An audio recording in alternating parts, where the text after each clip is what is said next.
नमस्कार दोस्तों, rapid fire current affairs में आपका स्वागत है। 6 फरवरी करंट अफेयर्स आज हम लोग कंप्लीट करेंगे इस वीडियो में, तो बने रहिए इस कंटेंट में और देखते रहिए। भारतीय अंतरिक्ष एजेंसी इसरो ने फ्रेंच युवाना स्पोर्टपोर्ट से उपग्रहों का परीक्षण करने वाली यूरोपीय कंपनी एरियन स्पेस के एक परीक्षण यान के जरिए अपना नवीनतम संचार उपग्रह GSAT-31 सफल परीक्षण किया। GSAT-31 का वजन है 2535 किलोग्राम और यह भारत की मुख्य भूमि, द्वीप समूहों और सेवाएं प्रदान करेगा। GSAT-31 देश का 40वां संचार उपग्रह है जो लगभग 15 वर्ष तक सक्रिय रहेगा। यह TV uplinking, digital satellite, news एकत्रीकरण, DTH टीवी आदि सेवाएं देगा। यह उपग्रह भूस्थितिक कक्षा में KU बैंड ट्रांसपोंडर की क्षमता को मजबूत करेगा। नई दिल्ली में 5 फरवरी को आयोजित एशिया LPG समिट 2019 में बताया गया कि केंद्र सरकार की प्रत्येक परिवार को स्वच्छ रसोई गैस ईंधन उपलब्ध कराने के पहल से 2.25 करोड़ टन खपत के साथ भारत दुनिया का दूसरा सबसे बड़ा LPG उपभोक्ता बन गया है। देश में LPG की मांग 2025 तक 34% बढ़ने का अनुमान है। 2014-15 में देश LPG उपभोक्ताओं की संख्या 14.8 करोड़ थी, जो लगभग 2017-18 में बढ़कर यह 14.8 से 22.4 करोड़ हो गई है। ग्रामीण क्षेत्रों में LPG की पहुंच बढ़ने से इसके उपभोग में औसतन 8.4% की वृद्धि हुई। आवास एवं शहरी मामलों के मंत्रालय में देश भर में शहरी समृद्धि उत्सव की शुरुआत की।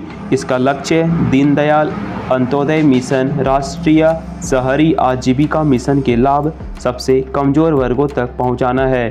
शहरी समृद्धि उत्सव के माध्यम से शहरों के 100 सहायता समूहों के सदस्यों को राष्ट्रीय स्तर की सरकारी योजनाओं अर्थात स्वच्छ भारत मिशन, शहरी प्रधानमंत्री आवास योजना, शहरी प्रधानमंत्री उज्ज्वल योजना, प्रधानमंत्री जनधन योजना, प्रधानमंत्री सुरक्षा बीमा योजना और प्रधानमंत्री जीवन ज्योति योजना तथा राष्ट्रीय पोषण मिशन में जोड़ा जा रहा है।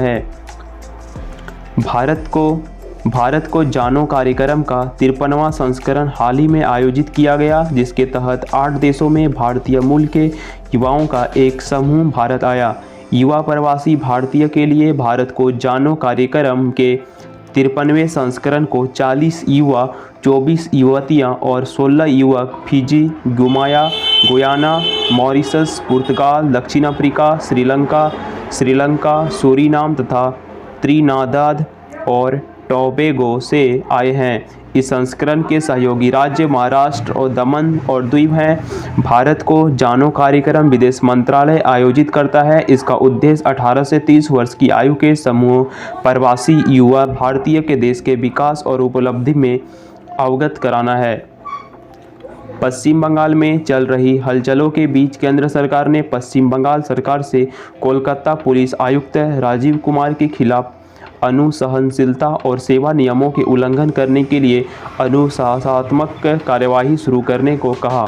केंद्रीय गृह मंत्रालय ने पश्चिम बंगाल के मुख्य सचिव से इसकी प्रक्रिया शुरू करने को कहा है। गौरतलब है, गृह मंत्रालय के पास देश में भारतीय पुलिस सेवा के अधिकारियों का कैडर नियंत्रण प्राधिकार है। गृह मंत्रालय के अनुसार राजीव कुमार का पश्चिम बंगाल की मुख्यमंत्री ममता बनर्जी के साथ घरने के बैठना अखिल भारतीय सेवा नियमावली 1968 और अखिल भारतीय सेवा अनुशासन एवं अपील नियमावली 1969 के प्रावधानों का उल्लंघन है।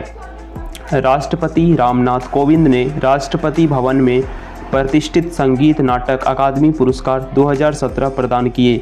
संगीत नाटक अकादमी भारत सरकार के सांस्कृतिक मंत्रालय के स्वायत्त संस्था है। राष्ट्रीय संगीत नृत्य और नाट्य अकादमी ने पिछले वर्ष जून इम्फाल मणिपुर में अपनी बैठक संगीत, नृत्य, थिएटर आदि विभिन्न विधानों में 42 कलाकारों का चयन संगीत नाटक अकादमी पुरस्कार 2017 के लिए किया था। ये पुरस्कार 1952 में दिए जा रहे हैं, जो न केवल उत्कृष्टता और उपलब्धि के उच्च मानकों के संकेतक हैं, बल्कि व्यक्तिगत कार्य योगदान की मान्यता भी देते हैं। संगीत नाटक अकादमी पुरस्कार के ताम्रपत्र तथा अवगत वस्त्र के अतिरिक्त 1 लाख रुपये प्रदान किए जाते हैं। मध्य प्रदेश में सतपुड़ा मध्य प्रदेश में सतपुड़ा टाइगर रिजर्व में पहली बार 2300 किलोमीटर क्षेत्र में सर्वे किया गया। National centre for biological science की निगरानी में एक दिन में हुआ यह देश का सबसे बड़ा सर्वे है। इसमें बर्ड वॉच ऐप की सहायता से 10 राज्यों में लगभग 100 पक्षी प्रेमियों ने 300 देसी और विदेशी पक्षियों को प्रजातियों को देखा। इस सर्वे में 38 दलों ने 40 रूटों पर बर्ड सर्वे का काम किया। पुडुचेरी के निकट अरिकामेदु में हाल ही में हुई खुदाई में पतली गर्दन वाली दुहत्थी सुराही मिली है। यह भारतीय पुरातात्विक सर्वेक्षण आर्कियोलॉजिकल सर्वे ऑफ इंडिया द्वारा संरक्षित स्थल है। यहाँ लगभग 250 वर्ष पुराने फ्रेंच मिशन के खंडहर हैं। सर मोर्टिमर व्हीलर ने 1945 में, जया मेरी कैसल ने 1947 से 1950 में यह पुरातात्विक खुदाई की। और आपको बता दें कि वर्तमान स्वरूप भारतीय पुरातात्विक सर्वेक्षण की स्थापना 1861 ईस्वी में ब्रिटिश शासन के अधीन सर अलेक्जेंडर कनिंघम द्वारा तत्कालीन वायसराय चार्ल्स जॉन कैनिंग की सहायता से की गई थी। इंसानों जैसी समझ रखने वाली रोबोट सोफिया को बनाने वाले डॉक्टर डेविड हॉनसन ने अपने the age of living intelligent system android society नामक नए शोध कहा है कि वर्ष 2045 तक एंड्रॉयड आधारित रोबोट मनुष्य से विवाह करने के लायक हो जाएंगे। उनके अनुसार ऐसे रोबोट विवाह के अलावा ज़मीन की खरीद बिक्री के साथ वोट डालने के लायक भी हो जाएंगे। इससे पहले एंड्रॉयड आधारित रोबोट वर्ष 2035 तक वह सब कुछ करने में सक्षम होंगे जो इंसान अभी कर रहे हैं, और इस वर्ष 2038 तक रोबोट मनुष्य की तरह सामाजिक अधिकारों की मांग भी करेंगे और उसके लिए आंदोलन भी चलाएंगे। ब्रिटेन में लिवरपूल यूनिवर्सिटी के शोधकर्ता ने अपने एक विस्तृत अध्ययन के बाद बताया कि जलवायु परिवर्तन के कारण कुछ जीवों की विभिन्न प्रजातियां की आबादी घट रही। इस प्रजातियों के विस्तृत अध्ययन के बदलने के तापमान का उनके उड़ने पर पड़ने वाले प्रभावों का आकलन किया गया। प्राप्त डेटा से हर जीव की तापमान नियत निर्धारण सीमा निकाली गई, जिसे क्रिटिकल थर्मल लिमिट कहते हैं। वैज्ञानिक ने पाया कि बहुत सारे जीव अपनी प्रजनन क्षमता तब तक खो देते हैं जब तापमान उनके क्रिटिकल थर्मल लिमिट से कम हो जाता है। कुछ जीव समूहों को जलवायु परिवर्तन में होने वाली प्रजनन हानि सबसे ज़्यादा संवेदनशील माना जाता है। इससे ठंडे रक्त प्रजातियां और जलवायु जीव शामिल हैं। अंतर्राष्ट्रीय संगठन हिंदुकुश हिमालय असेसमेंट की एक रिपोर्ट के अनुसार यह ग्रीन हाउस गैस के उत्सर्जन में कमी नहीं आए तो वर्ष 2021 तक हिमालय के ग्लेशियर की 2/3 हिस्सा पिघल जा सकता है।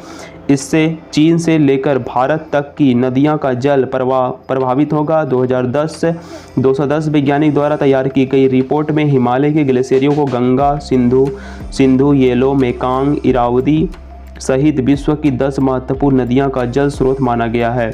लगभग 3500 किलोमीटर फैले हिमालयी क्षेत्र में भारत, अफगानिस्तान, म्यांमार, चीन, भूटान, नेपाल, पाकिस्तान और बांग्लादेश आते हैं। ये रहे कुछ थ्योरी के दोस्तों कुछ महत्वपूर्ण फैक्ट आपको जानना बेहद ज़रूरी था।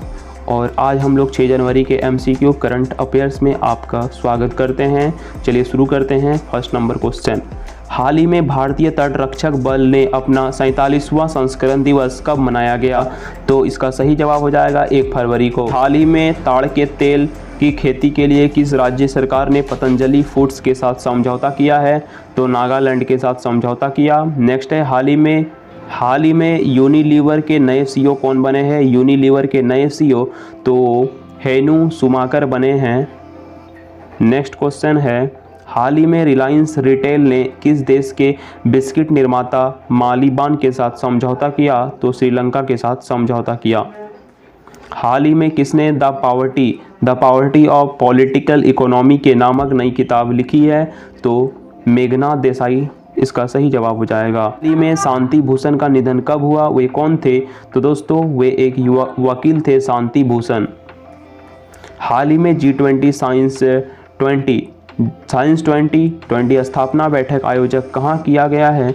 तो पुडुचेरी में इसका सही जवाब हो जाएगा। हाल ही में किसने 46वें अंतर्राष्ट्रीय कोलकाता पुस्तक मेले का उद्घाटन किया? तो ममता बनर्जी इसका सही जवाब है। हाल ही में किस देश के प्रधानमंत्री ने अल मिनहाद शहर का नाम बदलकर हिंद शहर किया है? तो यूएई इसका सही जवाब हो जाएगा। हाल ही में किस राज्य में समता कुंभ शुरू हुआ? तो तेलंगाना में शुरू हुआ। हाल ही में आर्थिक सर्वेक्षण 2022-23 के अनुसार भारत की जीडीपी ग्रोथ कितने प्रतिशत रहने का अनुमान है? तो 6.5%। हाल ही में किस देश की पुरुष हॉकी टीम के मुख्य कोच ग्राहिम रीड ने इस्तीफा दिया? ग्राहिम रीड ने हॉकी टीम के मुख्य कोच, तो वो हैं भारत के। Option number. हाल ही में आंध्र प्रदेश ने अपनी नई राजधानी घोषित की। आंध्र प्रदेश ने वो कौन है? तो वो है करनाल, सॉरी दोस्तों, विशाखापट्टनम। आंध्र प्रदेश ने हाल ही में नई राजधानी घोषित की, Visakhapatnam. Option number C right answer. तो ये कुछ करंट अफेयर्स जो आपको बेहद जानना जरूरी था। आज का करंट अफेयर्स यहीं पे एंड होता है और मैं आपको एक इम्पोर्टेंट चीज़ बता दूं दोस्तों, मैं आशा करता हूं आप सभी को 6 फरवरी डेली करंट अफेयर्स न्यूज़ में आपका स्वागत है। आई होप ये वीडियो आपको पसंद आई होगी और भी इस तरह के वीडियो देखने के लिए दोस्तों अपने दोस्तों के साथ शेयर कीजिए और इस कंटेंट को जरूर लाइक कीजिएगा। यदि आप इस वीडियो को नए देख रहे हैं तो इस चैनल को जरूर सब्सक्राइब कर लीजिए। मिलते हैं अगले कंटेंट में, तब तक के लिए धन्यवाद।